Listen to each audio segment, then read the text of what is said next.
In this video, we're going to look at Coastal Carolina's favorite run from this past year. A couple different ways that they did it with two-back sets. We've looked at this play before, and we also talked about kind of a complement with that trap where they pulled both guards, trap both inside guys, and I think that was a play to complement this one. So we'll take a look and see what their base rules and how they blocked it this past year. In this clip, you see we got two tight ends, two backs in the backfield, so we got a single receiver outside, and Georgia Southern right here is in a three front, so that makes it pretty easy for this play. So everybody basically front side, you got your tight end, you got your tackle, you're down blocking right here up to that backer. Since you have a nose, you feel like the center can reach. This guard is going to pull, he's going to kick whatever's in the C gap. These backside guys are going to treat like it's the backside inside zone. They're going to scoop these gaps, hopefully up to that linebacker as well. With these two backs, since they're just going to go straight dive with it, he's going to slide, come downhill. The off back that's not getting it, he just leads right in there like he's running the ball, so he's going to hit that alley just like he was if he's running it. There's the corner right there. That's the only guy that should be left if they take care of everything perfectly. So right here we'll play it. As it snapped, you can see here's this guard that's going flat. These guys, they're trying to get this double team up right there. Everybody right here is getting a pretty good scoop step on the back side, trying to make sure they cut off so they can't penetrate and create a negative play. And right there, double team tight end comes off to that linebacker. Right here, this front side guard coming to kick. Gets his front side shoulder on it. Widens that. There's that off back. We'll roll it back so you can see it from this spot. So that off back just goes straight downhill. Quarterback turns to it, and he's going to boot away from it. And right there you can see he leads in there. There's the unblocked defender with that corner that's stepping into the alley. Again, good job right there making contact. Running back hitting that thing hard downhill. Again, G lead, I mean, it's similar to counter, power, all that stuff just happens a little bit quicker. I think it's a really good compliment to how they run their triple option and everything. We'll look at a few other clips of how they ran it from this past year. Very similar here, and then also trying to make it like triple option. Here's looking against A-State. This time they have two receivers instead of two tight ends. They still run over here to the tight end side. And right here, Arkansas State, they're in that forefront, basically 4-2 box. There's your corner down right there. Outside backers out there. There's that backside safety that's going to roll into the box as well. All right, so right here, as you see, to the tight end, looks like they have a B-gap player. They feel good about that tackle down blocking right there. He's just going to work through that gap since this guy looks like he's a 9. Work straight to that linebacker right there. These guys backside, they're still stepping. So they're not blocking back or anything like that on power. They're actually going to zone this. So that center's just going to zone up with his guard to that linebacker right there, and he's going to zone his inside gap as well. If he hops outside into that C gap, they're not going to worry with him. Off back, coming downhill again, getting behind this puller. This guard pulling to kick that C gap, that 9 tech. He's going to lead up, hopefully, on that corner right there. So again, we'll play it. You can see a free release pretty much right there from that tight end right up to that backer to get him pinned. Right here, one-on-one with this down block on this 3 technique. Pretty decent job. Maybe a little bit of penetration right there, but he's able to stalemate him. Here's this guard, Big 57, coming right here, trying to put his front side shoulder. Boom, right there. There's the kick. Now we're rolling through the alley right there.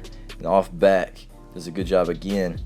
Seeing that crease, he's filling up right there. Not sure exactly what in the world these guys are doing on defense. This guy, I don't know where he's disappearing or why he's running that direction. I don't know what would take him that way, but he's running literally away from where everything's going. Now he gets up on the safety, and that corner had taken off the opposite direction. Not sure what in the world he's seeing. But anyway, right there you can see pretty tight crease. Good job there by the back. Off back getting through there, leading up on the safety. Now that back's rolling in space right there.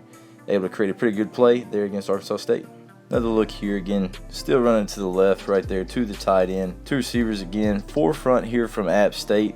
Difference here obviously from App State is the alignment right here on the tight end. It's either a 6 tech or a 7 right there. Blocks down on him. Able to take him right there. He blocks down right there. He's pulling.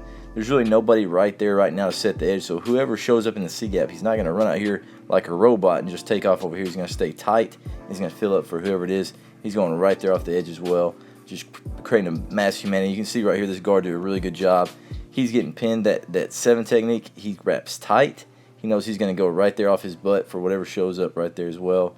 There's the pin, there's the kick, and now they're rolling right there. Good job hitting that thing with a lot of steam. He's able to run through an arm tackle. Again, creating a pretty good play. I mean, 12 yards right there on G lead to that single side. Since that 7 technique, they're able to hit that thing.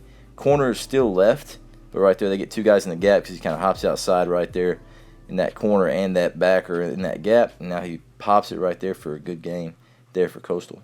I really like this salute from Coastal, especially with how they run triple option. They actually send this guy right here, the guy that they had been handing the ball off to, out wide, and they just dive right there with this off back. So I think they're trying to get everybody's eyes right there, trying to get these guys to wide and soften here a little bit so they can kick it and then hit that thing quick downhill right there. And as you can just look at the rules right here, 9 tech right here, he's just basically going to work straight up to that linebacker. He's going to work down on that B-gap player.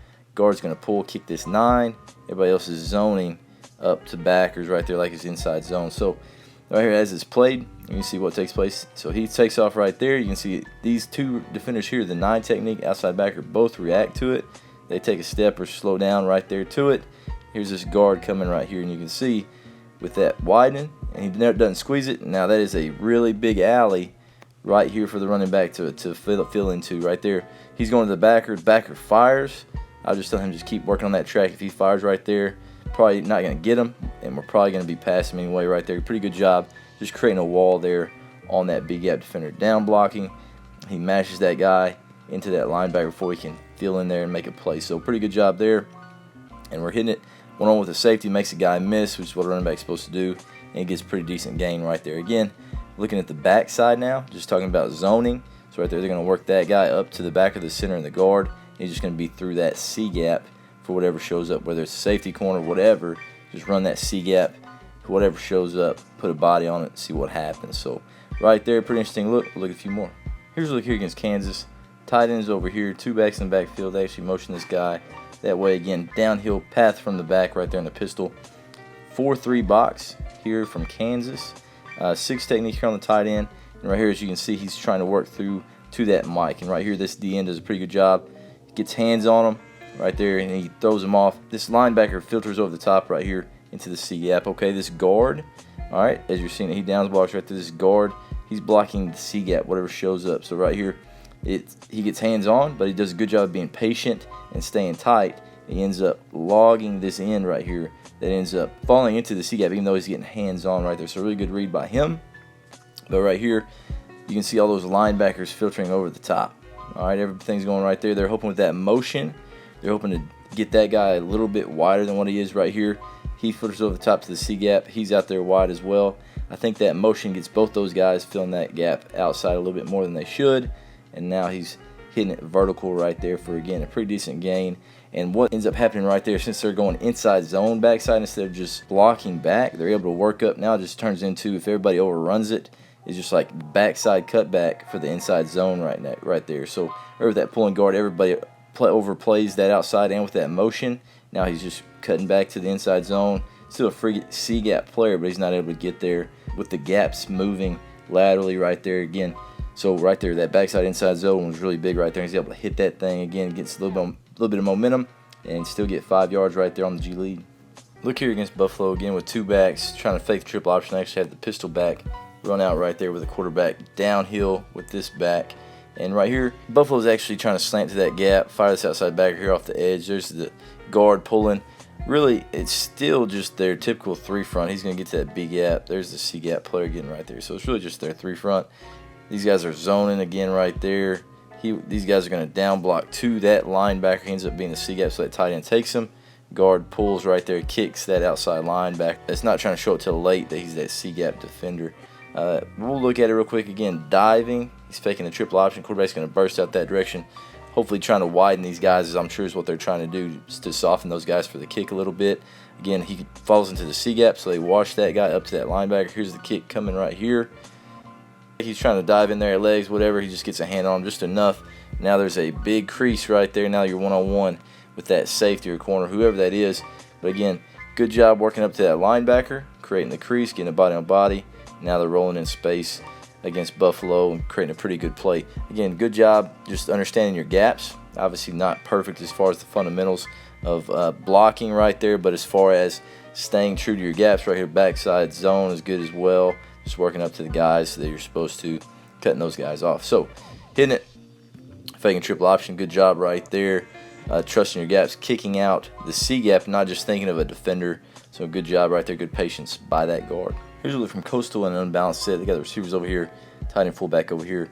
Again, still going through the rules. These guys are here, they're just down blocking the inside gap, like the backside inside zone. And on this one, they've actually got a nose right here, and they actually end up leaving the guard to block down on them. They pull the center, so this is kind of an interesting look.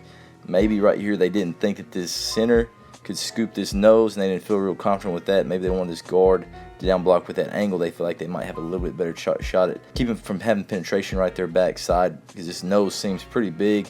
Looks like a pretty athletic ball player. He still beats this guard down blocking right there, which should be an easier block. Right there you can see he slips that thing to the front side. So maybe right there they thought that nose was going to be a little bit harder to handle there in that 3 front. Maybe they decided they want to pull the center, down block that guard right there on this guy. Maybe he's a really good player. They didn't want to leave that center one-on-one trying to scoop him. So right here, as you can see, a lot of bodies right here to the front side. He's working right up to that linebacker, not going to pass up Kohler.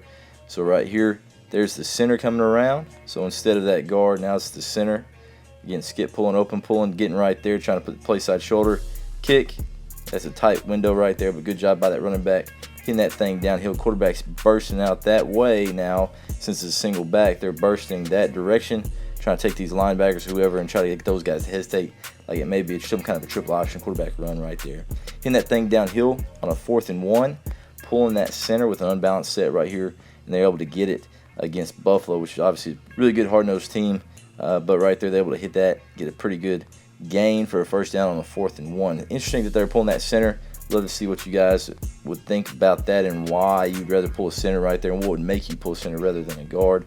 But right here, pulled the center, really good job. Play side shoulder, and they're hitting it, getting that first down. Another play here against Buffalo, an unbalanced set, and this time they don't pull the center, but they end up leaving him on that nose. And right here, as you watch it, that nose absolutely blows them up. But right here, obviously goal line, they're getting bodies in every gap. So right here, inside gap, inside gap. Guard's going to pull right here, kick, inside gap. He actually works all the way up to that linebacker. He pulls the kick right there. Everybody else is zoning that way. Hitting this thing downhill. Quarterback faking the run that direction, trying to get anybody to widen with him. So pretty good job slipping this guy right here, working up to that backer, being aggressive, create a wall, wash everything down, just like a lot of people do with the duo. An inside zone there on the goal line, just wash everything down. But now we're pulling that guard to help clean up whatever's there in the C gap. Hit that thing with some momentum and fall into the end zone right there. Really good job executing, getting a body on body, not letting penetration take place there on the front side. And they're able to find a way to get into the end zone right there for a big touchdown.